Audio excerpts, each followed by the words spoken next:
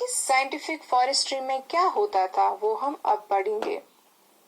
جو natural forests تھے وہاں پہ مختلف قسم کے پیڑ جو تھے انہیں کاٹا گیا اور ان کی جگہ پہ ایک ہی قسم کے پیڑ لگا دیے گئے، وہ بھی ایک سٹریٹ لائن میں۔ اسی کو پلانٹیشن بھی کہتے ہیں۔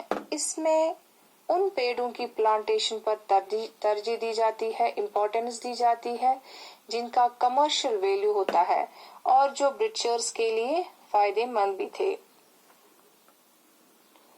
فارسٹ آفیسرز سروے یعنی معائنہ کرتے تھے فارسٹس کا اور انتخاب کرتے تھے اس ایریا کا جہاں پہ مختلف قسم کے پیڑ ہوتے تھے۔ پھر وہی آفیسرز ڈیسائیڈ کرتے تھے کہ کتنا ایریا کاٹا جائے گا، اور جس فارسٹ ایریا کے پیڑ کاٹ لیے جاتے تھے وہاں پہ پھر ریپلانٹیشن کی جاتی تھی، مطلب پھر سے پیڑ لگا دیے جاتے تھے اس جگہ پر، مگر ایک ہی قسم کے، تاکہ کچھ سال بعد یہ بھی کاٹنے لائق ہو جائے اور ان کی جو کمرشل فارسٹ ریسورسز کی ضرورت ہے وہ پوری ہو جائے۔ تو اس سے سائنٹیفک فارسٹری کہتے ہیں۔ So now if we have to define scientific forestry, we can define it like this. A system of cutting trees controlled by the forest department in which old trees are cut and new ones are planted. چوتھا step جو brands نے اٹھایا تھا وہ ہے 1878 act. اس act کے ذریعے forests کو ڈیوائیڈ کیا گیا 3 کیٹیگریز میں۔ Number 1 reserved forests, number 2 protected forests, number 3 village forests. Reserved forests کو بیسٹ فارسٹ مانا جاتا تھا۔ یہ ڈینس فارسٹ ہوتے ہیں، گھنے جنگل ہوتے ہیں، کیونکہ وہاں پہ بہت ویرائٹی تھی نیچرل ریسورسز کی، پلانٹس اور اینیملز کی، اور لوگوں کو ان فارسٹ میں جانے پہ روک لگا دی گئی، وہ کوئی بھی چیز اس فارسٹ سے نہیں لا سکتے تھے۔ اب پروٹیکٹڈ فارسٹس اور ولیج فارسٹس میں لوگ جا سکتے تھے اور forest resources like would, fuel وہاں سے کلیکٹ کر سکتے تھے۔ اب میں آپ کو دکھاؤں گی ایک پکچر سائنٹیفک فارسٹری کی، جس میں ہم دیکھیں گے کہ کس طرح سے پلانٹیشن کی جاتی تھی۔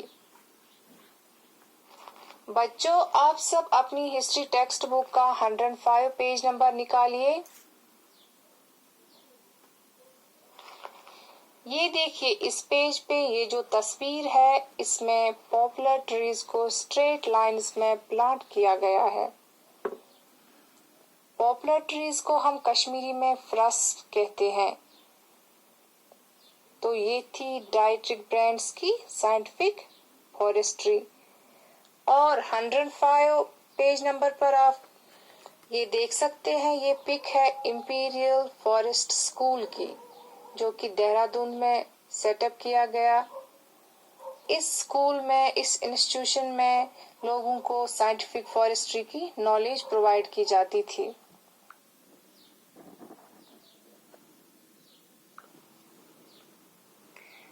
تو ہم نے دیکھا کہ برٹشرز نے فارسٹس کو بچانے کے لیے کیا قدم اٹھائے۔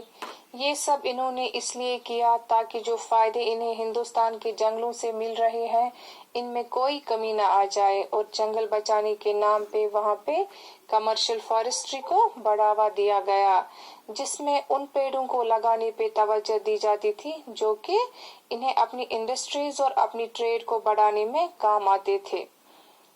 تو آج کا جو یہ ہمارا ٹاپک تھا the rise of commercial forestry, اس میں ہم نے دیکھا کہ سائنٹیفک فارسٹری کیا ہے، ڈائٹرک برینڈز وہ کون تھے، انہوں نے کیسے انڈین فارسٹ سروس یہاں پہ لائے انڈیا میں، اور سائنٹیفک فارسٹری وہ بھی انہوں نے ہی لائی، یہ کیا تھی، یہ سب ہم نے آج پڑھا۔